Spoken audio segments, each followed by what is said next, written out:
오늘은 이어령 교수님의 지성에서 영성으로라는 책을 리뷰하도록 하겠습니다. 이어령 교수님이 초등학교 2, 3학년 때쯤 선생님이 흙판에 그림을 그리셨습니다. 거북이, 토끼, 까마귀, 그리고 맨 나중에는 제비를 그려놓고 서로 속도를 비교하는 숫자를 써 놓았습니다. 그야 누가 봐도 숫자가 없어도 제비가 제일 빠르다는 것을 반 아이들 모두가 알고 있는 사실이었습니다. 그 당시 한국에서 만주까지 가는 제일 빠른 급행 열차를 스바메, 즉 제비라고 불렀으니까 말입니다. 제비 제일 빠른 걸 누가 모르나? 정말 궁금하고 알고 싶은 것은 가르쳐주지 않고 왜 이런 쓸데없는 것을 가르쳐주지? 집에서 기르는 닭이나 오리도 아닌데 왜 다른 새들은 사람을 피해 높은 나뭇가지 위에 둥지를 틀거나 깊은 풀 속에 몰래 알을 낳는데 어째서 제비는 사람 사는 집에 들어와 겁도 없이 집을 짓고 새끼까지 칠까?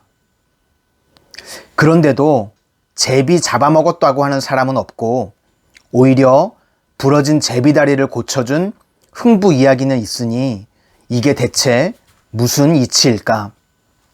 공부하다 말고 이런 궁리를 합니다. 궁금한 것은 그것만이 아닙니다. 어미 제비가 먹잇감을 물고 둥지로 돌아오면 새끼 제비들은 제가끔 입을 벌리고 서로 달라고 아우성을 칩니다. 그런데 어미 제비는 어떻게 먹이를 준 녀석과 주지 않은 녀석을 골라 먹이를 골고루 줄 수 있을까요? 만약 어미 제비가 새끼들에게 원칙 없이 아무렇게나 먹이를 나눠준다면 어느 녀석은 배 터져 죽고 또 어느 것은 배고파서 죽을 것입니다. 그런데 이런 질문을 하면 어른들은 실없는 말, 쓸데없는 걸 묻는다고 야단을 칩니다. 더구나 교실에서 선생님에게 이런 질문을 하면 선생님을 놀리고 수업을 방해한다고 뺨을 맞았습니다. 호기심에 차 눈이 반짝이던 아이들은 학교에 들어오자마자 그 눈빛이 흐려지고 입은 다물게 됩니다. 그러면 어른들은 말합니다. 애가 철이 들었다고 말입니다. 어른이 되었다는 것입니다. 의문을 품었기 때문에 답이 나오는 것입니다. 어렸을 때 그 질문을 포기하지 않았기 때문에 이어령 교수님은 커서 결국 제비가 왜 사람 집에 둥지를 틀고 배고픈 제비 새끼를 알아보고 먼저 먹이를 주는지도 알게 되었습니다. 어미 제비는 새끼들 가운데 주둥이를 제일 크게 벌린 녀석에게 먹잇감을 물린다는 것입니다. 왜냐하면 먼저 먹이를 받아먹은 녀석들은 아무리 입을 크게 벌리려고 해도 그렇게 안 된다는 것입니다. 그러니까 어미 제비는 그냥 입을 크게 벌린 녀석들에게만 먹이를 주면 되는 것입니다. 이 섭리를 알면 요즘 왜 제비의 개체수가 줄어드는지 그 재앙도 알게 됩니다. 사람들이 농약을 뿌리고 도시는 공해로 오염되면서 제비들의 먹잇감들이 줄어든 것입니다. 옛날엔 수분 간격으로 먹이를 물어다 주었지만 지금은 수십 분 간격으로 먹이를 물어온다는 것입니다. 그래서 먼저 먹은 녀석들은 그 사이에 소화를 다 해버리고 다른 제비와 똑같이 입을 크게 벌릴 수 있게 된 것입니다. 그러니 어미 제비가 헷갈릴 수밖에 없는 것입니다. 신호체계에 노이즈가 생겨나 무엇이 가짜 정보이고 무엇이 진짜 정보인지 분간할 수 없게 된 것입니다. 제비가 우리 주위에서 점점 사라지게 된 것은 날아다니는 속도가 떨어져서도 아니요, 단순히 공해 때문에 먹잇감이 줄어서도 아닌 것입니다. 그 소통 신호 체계의 교란으로 어느 것이 진짜인지 가짜인지 제비 세계에도 바벨탑 현상이 일어나게 된 까닭입니다. 인간 사회에도 이와 흡사한 일이 벌어지고 있는 중입니다.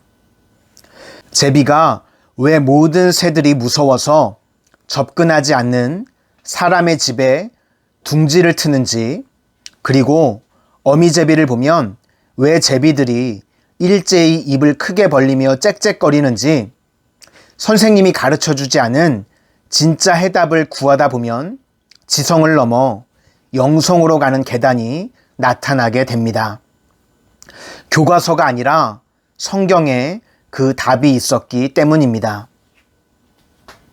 왜 제비만은 사람을 믿고 날 잡아먹으라는 듯 사람이 사는 집에 집을 지을까요? 사람을 믿고 의지하면 천적들이 덤비지 못합니다. 인간을 믿고 자신의 목숨을 맡긴 제비들은 인간의 보호를 받게 됩니다. 과학은 이런 해석을 할 수 없습니다. 교회에 와서 믿음을 배워야 비로소 알게 됩니다. 믿고 안심하고 잡아먹힐 각오를 하고 제일 가까운 안차에 떡하니 집을 짓는 제비를 어떻게 잡아먹을 수 있겠습니까? 더구나 해충을 잡아주는 착한 익조를 말입니다. 의무는 지성을 낳지만 믿음은 영성을 낳습니다. 지성과 영성의 차이는 무엇일까요? 간단합니다. 의심 속에서, 끝없는 의문 속에서 지성은 커집니다. 하지만 사람 집에 집을 짓고 사는 하나님의 섭리, 그러한 짐승들의 슬기에 대해서는 대답을 하지 못합니다. 제비처럼 믿어야만 인간의 힘을 빌려 다른 짐승들의 위협에서 보호를 받고 편안하게 살 보금자리를 얻어서 새끼들을 안심하고 키웁니다. 심지어 다리가 부러져도 흥부가 와서 치료를 해주기도 합니다.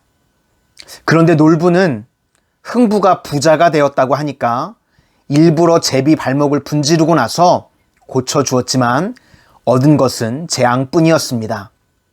마찬가지로 누가 하나님을 믿었더니 부자가 되었다, 병을 고쳤다는 소리를 듣고 교회에 나가는 거짓 신자들은 놀부처럼 빈박, 재앙의 박씨밖에는 얻지 못하는 것입니다. 성경 속의 제비 이야기는 바로 믿음의 박씨였던 것입니다. 나의 왕, 나의 하나님, 만군의 여호와여, 주의 제단에서 참새도 제 집을 얻고 제비도 새끼를 돌볼 보금자리를 얻었나이다. 이렇게 시편 84편 3절에 제비 이야기가 나옵니다. 제비가 사람 사는 집에 둥지를 트는 것처럼 하나님 나라에, 하나님 집에 굳건한 믿음을 갖고 집을 지어 놓으면 해로운 것들이 범할 수 없습니다. 그것이 제비를 빌어 성경에 쓰인 하나님의 말씀인 것입니다. 또 예레미야 8장 7절은 공중의 학은 그 정한 시기를 알고 산비둘기와 제비와 두루미는 그들이 올 때를 지키거늘 내 백성은 여호와의 규례를 알지 못하도다. 제비는 정확히 봄이 되었을 때 제일 먼저 날아옵니다. 제비 한 마리가 날아오면 봄이 오는 것입니다. 이렇게 신의를 지키는 것입니다. 하지만 너는 제비만도 못하다. 제비는 때를 알아서 정해진 때에 오는데 너는 왜 때가 되었는데도 오지 않느냐? 이스라엘 백성들아, 대한민국 백성들아, 때를 알고 여호와의 규례를 지키는 것, 가장 흔한 법을 지키는 것도 못하니 제비만도 못하지 않느냐는 이야기입니다. 시편, 예레미야서에 나오는 제비는 우리에게 귀한 박씨를 물어다 줍니다. 이것이 지성으로는 얻을 수 없는 영성의 선물입니다. 여러분, 우리가 정말 제비만도 못한 신앙인이어서야 되겠습니까? 시편 37편 5절은 이렇게 말씀합니다. 내 길을 여호와께 맡기라.